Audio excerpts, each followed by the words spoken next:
itong order sa akin ni client. Wow! Kaya naman, simulan na natin. Hello guys! Number cake tayo for today's video! What? Monthly talaga umu-order si ma'am sa atin ng number cake para sa monthly milestone ng kanyang baby.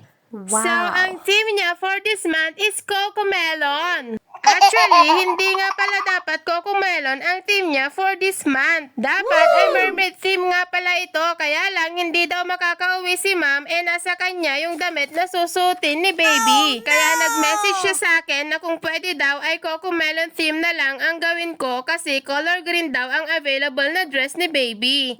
Buti na lang talaga, tinamad akong gumawa ng toppers nung mga araw na yan at hindi ko pa nagagawa ang toppers kaya sabi ko kay ma'am ay okay lang.